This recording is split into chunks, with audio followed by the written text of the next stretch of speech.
పశ్చిమ గోదావరి జిల్లాలో విషాదం చోటు చేసుకుంది. వేలేరు వద్ద గోదావరిలో ముగ్గురు యువకులు గల్లంతయ్యారు. గల్లంతైన వారిని బూర్గంపాడు మండలం నాగినేని ప్రోలు రెడ్డిపాలెం వాసులుగా గుర్తించారు. గోదావరిలో స్నానానికి దిగి శ్రీను, శివారెడ్డి, శేషులు గల్లంతయ్యారు.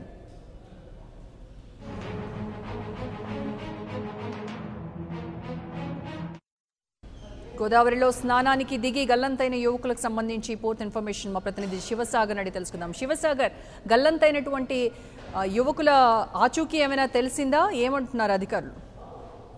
థ్యాంక్ యూ రోజా. పశ్చిమ గోదావరి జిల్లా కుక్కునూరు మండలం వేలేరు గ్రామం వద్ద ఉన్న గోదావరి నదిలో మొత్తం 6 యువకులు ఈ గోదావరి నది వద్దకు ఉదయమే చేరుకున్నారు. చిన్న పార్టీ చేసుకోవడానికి, అంటే పుట్టినరోజు వేడుకలు జరుపుకోవడానికి గోదావరి తీరానికి వారు వచ్చినట్లుగా చెప్తున్నారు. అయితే ఈ 6 యువకులు కూడా కొంతసేపు శాత తీరిన తర్వాత ఈత కొట్టడానికి గోదావరి నదిలోకి దిగడం జరిగింది.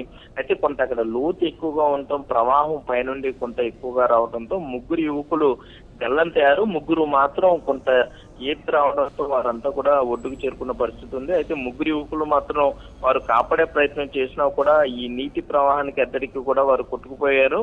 అయితే వీరంతా కూడా, అంటే ఈ 6 యువకులు కూడా తెలంగాణ ప్రాంతానికి చెందిన, రాష్ట్రానికి చెందిన యువకులుగా గుర్తించారు. బూర్గంపాడు మండలం చెందిన వ్యక్తులతో గుర్తించారు.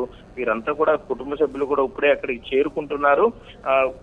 సహాయ కార్యక్రమాలు అయితే చేస్తున్నారు. కానీ ఇప్పటికైతే ఇంకా పూర్తి వివరాలు వారి గురించి ఇంకా తెలియరాలేదు. ఏదేమైనా కూడా అక్కడ ఉన్న మత్స్యకారుల సహాయంతో బోట్లలో వారి వెతికే పనులు అయితే పోలీసులు, దాంతో పాటుగా అగ్నిమాపక సిబ్బంది కూడా అక్కడికి చేరుకోవడం జరిగింది. మరి కాసేపట్లో మృతదేహాలు బయటకు వస్తాయని కూడా అంచనా వేస్తున్నారు. ఏదేమైనా కూడా మూడు కుటుంబాల్లో అయితే ఇది కొంత విషాదాన్ని నింపిందనే చెప్పుకోవచ్చు. కొంత వీరు అంటే ఎక్కడ వారో తెలుసుకోవడానికి కూడా కొంత సమయం పట్టిందనే చెప్పుకోవచ్చు. ఎందుకంటే వీరంతా కూడా ఇక్కడ ఈ ప్రాంతానికి సంబంధించిన వ్యక్తులు కాకపోవడం, ఒడ్డునున్న 3 కూడా పూర్తి వివరాలు చెప్పే పరిస్థితుల్లో లేకపోవడంతో కొంత గందరగోళం అయితే నెలకొంది.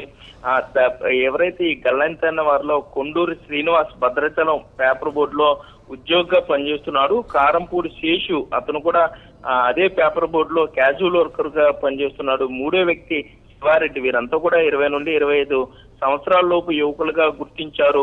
మరోపక్క తెలంగాణ రాష్ట్రానికి చెందిన బూర్గంపాడు మండలం రెడ్డిపాలెం గ్రామంలో అయితే విషాదం చోటు చేసుకుందని చెప్పుకోవచ్చు. వారి గ్రామం నుండి బంధువులు కూడా బయలుదేరారు. ఇక్కడికి కుక్కునూరు మండలం వేలేరు చేరుకుంటున్నారు. వారు అసలు ఇక్కడ వరకు ఎందుకు వచ్చారు, ఇది అంటే అనుకోకుండా జరిగిన సంఘటన, లేదంటే యువకులు ఏమైనా ఘర్షణ పడ్డారా అనే దాని మీద అయితే పూర్తి వివరాలు తెలియాల్సి ఉంది రోజా. రైట్ శివసాగర్.